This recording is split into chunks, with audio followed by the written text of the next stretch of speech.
All right, let's talk about the Pitot static system.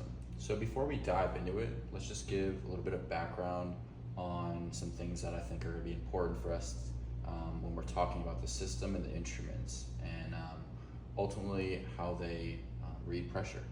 So let's start with something called static pressure. So static pressure is, I'll draw you a picture right here.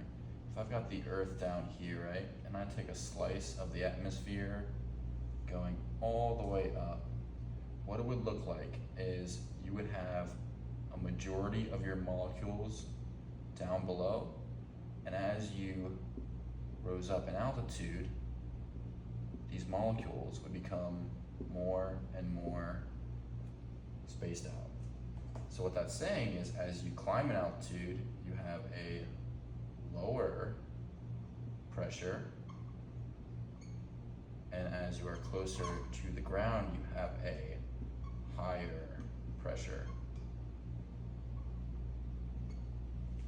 So static pressure is basically just the pressure you feel on you at all times. So when I walk outside, I may not really feel it because it's so little, but that just pressure of the atmosphere on me. I kind of like to think about it as like a dog pile. So like the people on the bottom of the dog pile have the higher pressure than the people on the top of the dog pile. And that's static pressure. Now let's talk about the other type of pressure. We've got dynamic, or some people like to call it RAM, air pressure.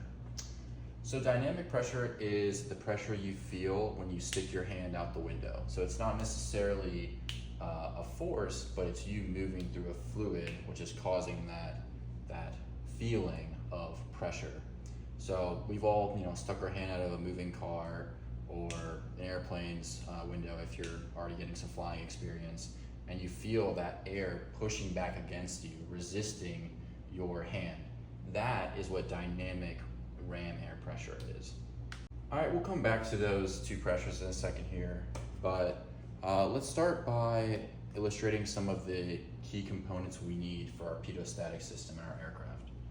So the two components are our static port and our pitot tube.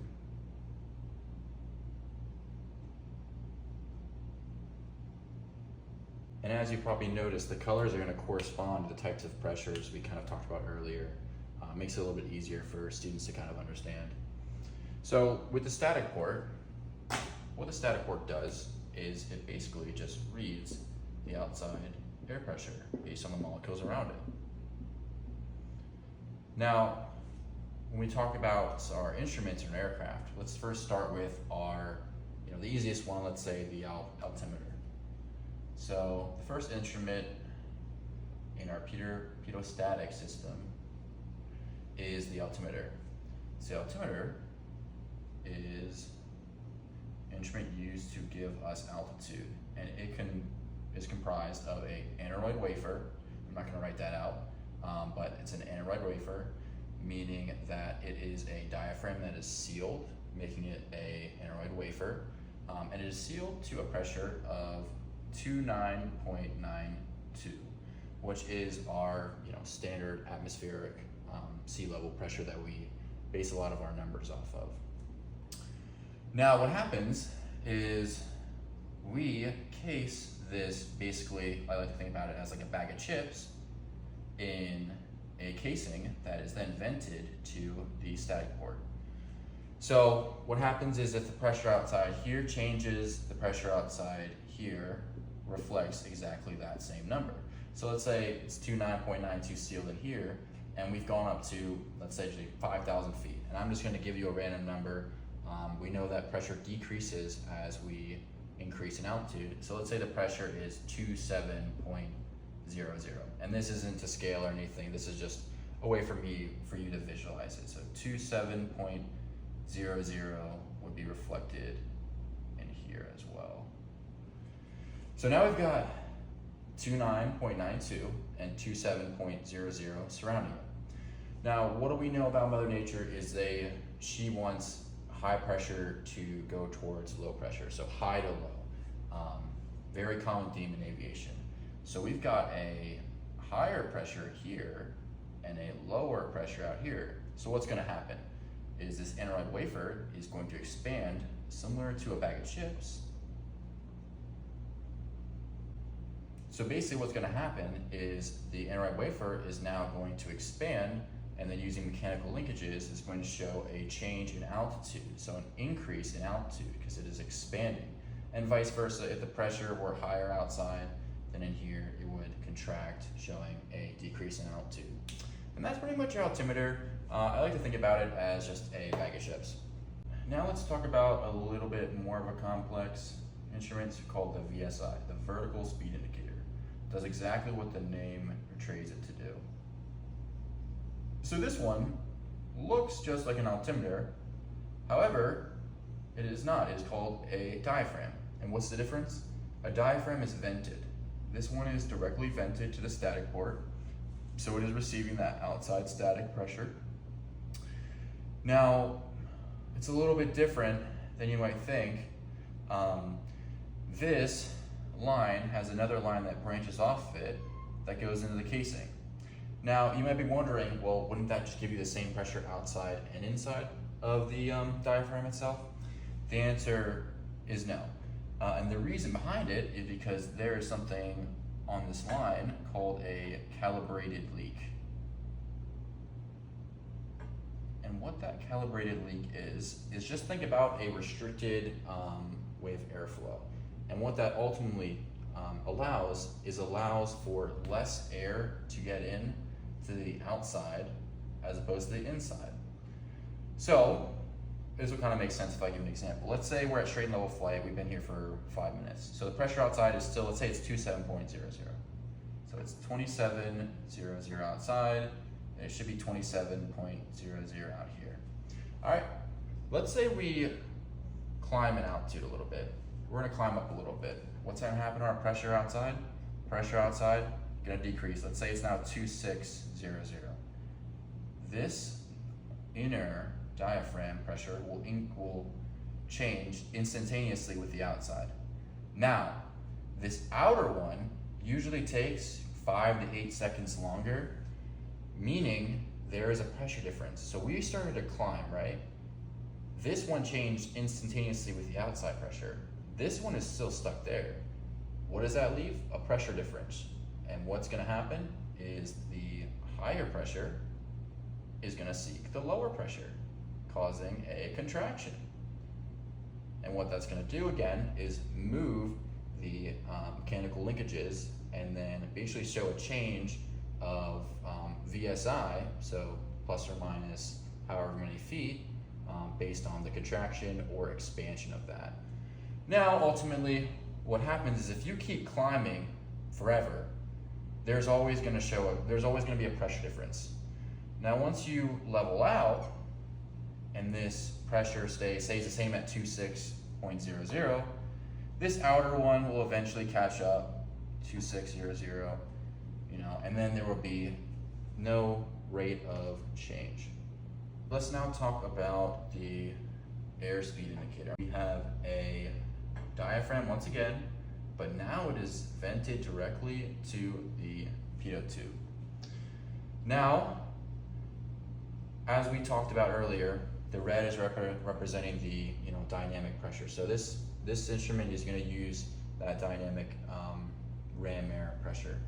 So what that's going to look like is little molecules coming in here in a straight line.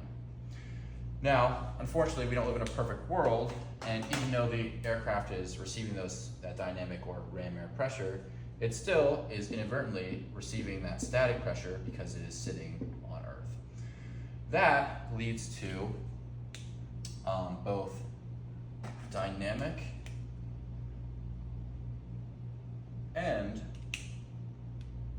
static pressure sitting inside this casing. Now, that's not what we want though. We want to basically eliminate all the static pressure so that we can just have that dynamic ram air pressure. So how do we do that? Well, simple. We just case the outside of it in static air pressure because it is then vented to the static port over here. What that does is it eliminates it on here, leaves us with just dynamic air pressure. And that is how we get readings of our airspeed. All right, now let's talk about some errors that happen with all of these instruments. So with the altimeter, an error that can happen is the static port become blocked, either through a bug or more commonly icing. So what would happen is if I put my finger on here and I block the altimeter, what would happen is the last recorded pressure on the outside would remain, and obviously the inside would remain because it's sealed. So basically, if this got blocked at 3,000 feet, regardless if you climbed or descended, it would say we're at 3,000 feet for the remainder of the flight. Now, how can we remedy this? Well, most airplanes have something called alternate static that basically just a little switch that you would pull out, and what it does is it then opens up a place for the static air pressure to receive from, and usually it's inside the cabin by your feet, but it offers an alternative to your static port outside in case this were to actually happen. All right, now for the VSI errors. Again, this is vented directly to static port, so if the static port did get blocked off, what would ultimately happen is the pressures would eventually equalize and then go back to a reading of no climb or descent, so a reading of 0, which would happen. Again, to remedy that, you could just pull alternate static and that would alleviate the system. Lastly, with our airspeed indicator, a couple things can go wrong here, really. If I were to take my finger and just block the ram air inlet, so basically not allowing any of that pressure to get in, what would happen is the airspeed indicator would just read 0. It would be the same thing as if you left the pitot tube cover on. It would just read 0. Now, the interesting thing is, if I blocked the ram air inlet and the drain hole, well, now what would happen is the pressure would become sealed inside of the diaphragm, leading to it basically acting similar to an altimeter, basically, because now the pressure is sealed inside here. So as we climb and ascend, you would show a change in airspeed, kind of like an altimeter. Obviously, it's not going to be accurate, but just something interesting to think about. How we would remedy that, obviously, is we have pitot heat. So if there was an ice blockage, obviously it would melt it off, hopefully. Now, probably don't do that if you still have the pitot tube cover on. It's a fire hazard. Those things get pretty hot. But yeah. The more interesting of the two, though, is if you were to block the static port. So what's going to happen is basically the pitot tube, or the airspeed indicator itself, utilize the static port to basically judge however many molecules it should be comparing itself to, kind of like how these two static pressures are comparing. So a little bit easier if I put an example, right? So if we're at, let's say, 3,000 feet, and that's the stream of air molecules that the pitot tube is known to receive at 3,000 feet, right?